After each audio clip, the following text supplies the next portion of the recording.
തലമുറകൾക്കെന്നും അവകാശം. യേശുവിൻ ബലിയുടെ യോഗ്യതയാലെ ബന്ധനത്തിൽ നിന്നും വിടുതൽ. ഈശോ മിശിഹായ്ക്ക് സ്തുതിയായിരിക്കട്ടെ.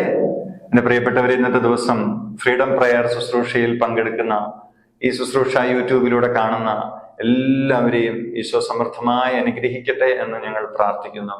വിശുദ്ധ ലൂക്കായുടെ സുവിശേഷം 7-ാം അധ്യായം 30-ാം വാക്യത്തിൽ ഈശോ ഇപ്രകാരം പറയുന്നു: ഫരിസേയരും നിയമജ്ഞരുമാകട്ടെ യോഹന്നാന്റെ ജ്ഞാനസ്നാനം സ്വീകരിക്കാതെ തങ്ങളെ പറ്റിയുള്ള ദൈവഹിതം നിരസിച്ചു കളഞ്ഞു.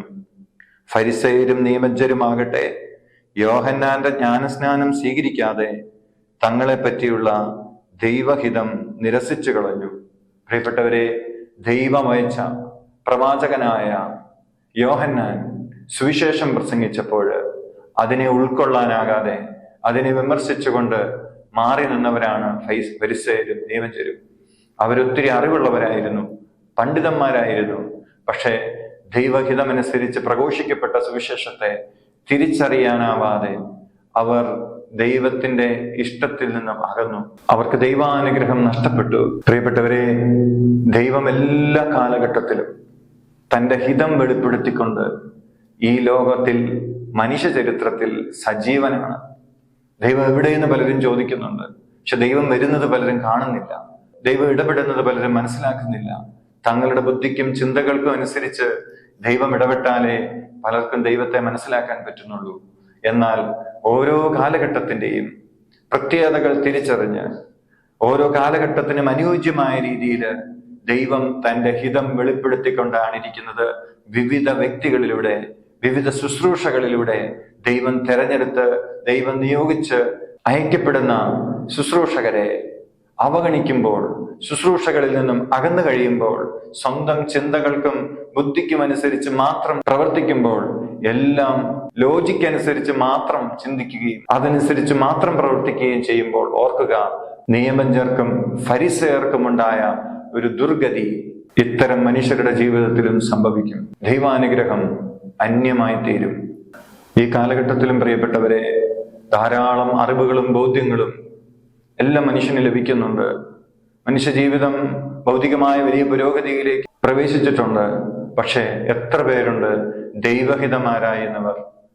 എൻ്റെ ജീവിതത്തിലെ ഓരോ സമയങ്ങളിലും പ്രതിസന്ധികളിലും ആവശ്യങ്ങളിലും ഒക്കെ ദൈവത്തിന്റെ ഹിതം, ദൈവത്തിന്റെ ഇഷ്ടം എന്താണ്?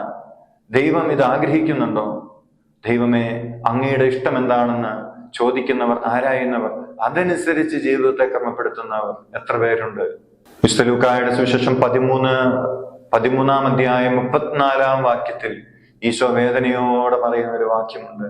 അതിങ്ങനെയാണ്: ജെറുസലേം, ജെറുസലേം, പ്രവാചകന്മാരെ കൊല്ലുകയും നിന്റെ അടുത്തേക്ക് അയക്കുന്നവരെ കല്ലെറിയുകയും ചെയ്യുന്നവളെ, പിടക്കോഴി കുഞ്ഞുങ്ങളെ ചിറകിൻ കീഴിൽ ചേർത്ത് നിർത്തുന്നത് പോലെ നിന്റെ സന്താനങ്ങളെ ഒന്നിച്ചു ചേർക്കുന്നതിന് ഞാൻ എത്രയോ പ്രാവശ്യം ആഗ്രഹിച്ചു, പക്ഷെ നിങ്ങൾ സമ്മതിച്ചില്ല.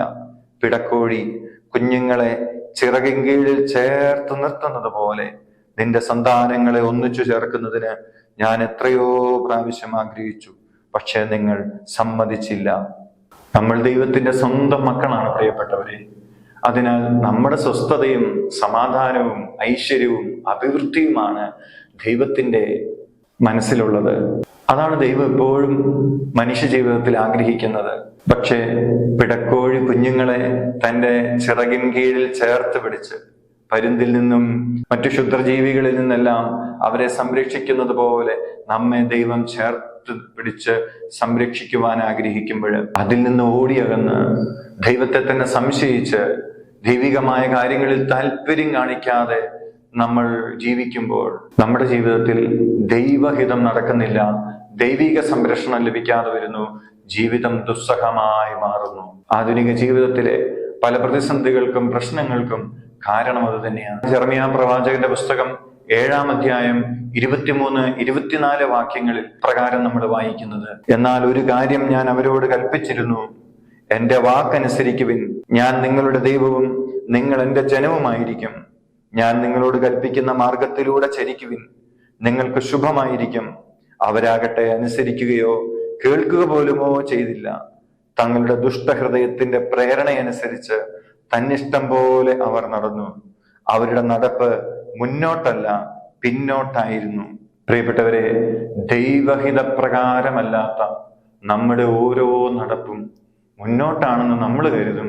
പക്ഷേ ജീവിതം പിന്നോട്ടടിക്കുന്ന അനുഭവമാണ് ഉണ്ടാവുക.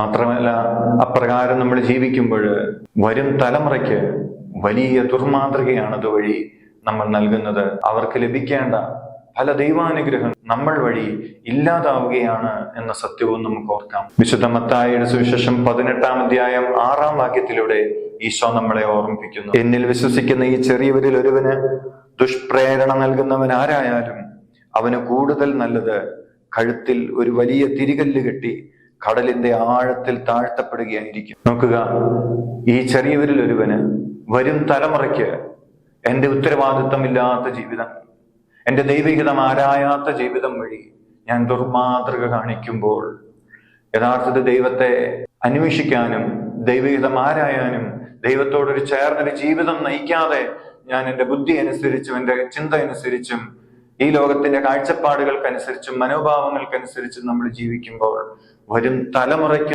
നമ്മൾ നൽകുന്ന ദുർമാതൃക, അതിന്റെ ഗൗരവം ഈശോ വെളിപ്പെടുത്തി തരികയാണ്. കഴുത്തിൽ തിരികല്ല് കെട്ടി സമുദ്രത്തിൽ താഴ്ത്തപ്പെടുന്നതായിരിക്കും നല്ലതെന്ന് പറയുമ്പോൾ അത് എത്രമാത്രം ഭവിഷ്യത്തുണ്ടാക്കുന്ന ഒരു പ്രവൃത്തിയാണ് എന്ന് നമുക്ക് ഓർക്കാം.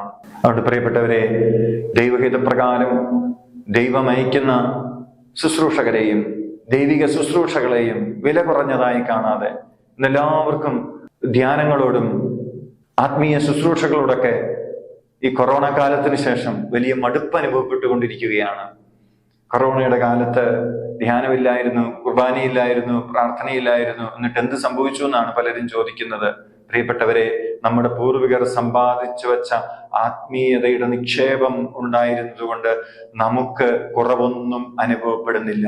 പക്ഷെ നമ്മളിലൂടെ സംഭരിക്കപ്പെടേണ്ട ഒരു നിക്ഷേപമുണ്ട്, നമ്മളിലൂടെ ഇളം തലമുറയ്ക്ക് പകർന്നു കൊടുക്കേണ്ട ഒരു മാതൃകയുണ്ട്. അതില്ലാതെ വരുമ്പോൾ നമുക്കല്ല, നമ്മുടെ തലമുറകൾക്കാണ് അത് ഭവിഷ്യത്തുണ്ടാക്കുക എന്ന സത്യം ഓർത്തുകൊണ്ട് പ്രിയപ്പെട്ടവരെ, നമുക്ക് നമ്മുടെ ജീവിതത്തിൽ വന്ന വീഴ്ചകളെ ഓർത്ത് അനുതപിക്കാം, പശ്ചാത്തപിക്കാം.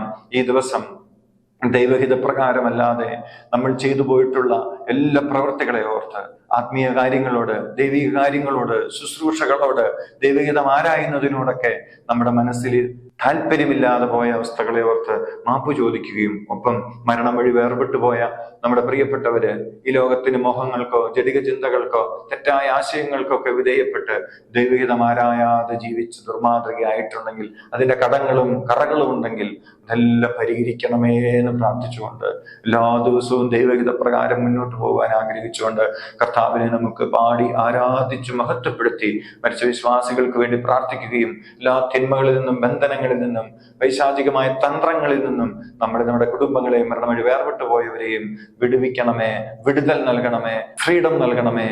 ആഗ്രഹത്തോടെ നമുക്ക് കർത്താവിനെ സ്തുതിച്ച് ആരാധിക്കാം. Hallelujah, hallelujah, hallelujah, hallelujah. യേശുവേ, ആരാധന, ആരാധന, ആരാധന, ആരാധന. കർത്താവെ, ശുശ്രൂഷ കണ്ടുകൊണ്ടിരിക്കുന്ന എല്ലാവരെയും സമർപ്പിക്കുന്ന കർത്താവെ, അവിടുത്തെ തിരുരക്തത്താൽ അവരെ പൊതിയണമേ. അവിടുത്തെ നാമത്തിന്റെ ശക്തി അവരിലേക്ക് കടന്നു ചെല്ലട്ടെ. അവിടുത്തെ പരിശുദ്ധാത്മാവിന്റെ ശക്തി അവരിലേക്ക് കടന്നു ചെല്ലട്ടെ. തിന്മയുടെ എല്ലാ സ്വാധീനങ്ങളും വിട്ടുപോകട്ടെ. ദൈവഹിതപ്രകാരം ജീവിതത്തെ ക്രമപ്പെടുത്തുവാനുള്ള എല്ലാ കൃപയും അഭിഷേകവും ഈ പ്രിയപ്പെട്ടവർക്ക് യേശു നാമത്തിൽ ലഭിക്കട്ടെ എന്ന് പ്രാർത്ഥിക്കുന്നു. Hallelujah, hallelujah, hallelujah. ആരാധിക്കുന്നേ, ഞങ്ങൾ ആരാധിക്കുന്നേ, ആത്മനാഥനേശുവിനെ ആരാധിക്കുന്നേ. ആരാധിക്കുന്നേ, ഞങ്ങൾ ആരാധിക്കുന്നേ, ആത്മാവിലും സത്യത്തിലും ആരാധിക്കുന്നേ.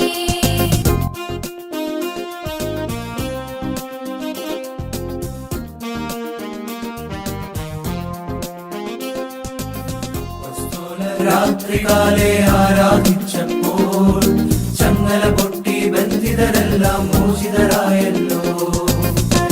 മാറും ക്ഷീണന്മാരും ആരാധനയിങ്കൽ, കോട്ടകൾ തകരും പാതകളുടെയും ആരാധനയിങ്കൽ. ആരാധിക്കുന്നേ, ഞങ്ങൾ ആരാധിക്കുന്നേ, ആത്മനാഥനേശുവിനെ ആരാധിക്കുന്നേ.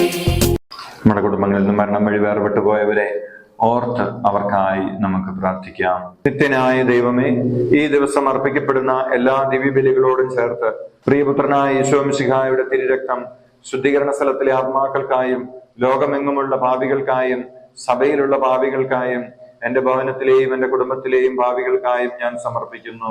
ആമേൻ. മരിച്ച വിശ്വാസികളുടെ ആത്മാക്കൾ തമ്പുരാന്റെ അനുഗ്രഹത്താൽ മോക്ഷത്തിൽ ചേരുവാൻ ഇടയാകട്ടെ. നിത്യപിതാവേ, ഈശോ മിശിഹാ കർത്താവിന്റെ വിലതീരാത്ത തിരിച്ചവരെ കുറിച്ച് അവരുടെ മേൽ കൃപയുണ്ടാകണമേ. സ്വർഗസ്ഥനായ ഞങ്ങളുടെ പിതാവേ, അങ്ങയുടെ നാമം പൂജിതമാകണമേ. അങ്ങയുടെ രാജ്യം വരണമേ. അങ്ങയുടെ തിരുമനസ് സ്വർഗത്തിലെ പോലെ ഭൂമിയിലുമാകണമേ. അന്നു വേണ്ടി ആഹാരം നീ ഞങ്ങൾക്ക് തരണമേ. ഞങ്ങളോട് തെറ്റ് ചെയ്യുന്നവരോട് ഞങ്ങൾ ക്ഷമിച്ചതുപോലെ ഞങ്ങളുടെ തെറ്റുകൾ ഞങ്ങളോടും ക്ഷമിക്കണമേ. ഞങ്ങൾ പ്രലോഭനത്തിൽ വീഴാനിടയാകരുതേ. തിന്മയിൽ നിന്ന് ഞങ്ങളെ രക്ഷിക്കണമേ. നന്മ നിറഞ്ഞ മറിയമേ, സുസ്ഥി, കർത്താവ് അങ്ങയോടുകൂടെ സ്ത്രീകളിൽ അങ്ങ് അനുഗ്രഹിക്കപ്പെട്ടവളാകുന്നു. അങ്ങയുടെ ഉദരത്തിന്റെ ഫലമായി ഈശോ അനുഗ്രഹിക്കപ്പെട്ടവനാകുന്നു.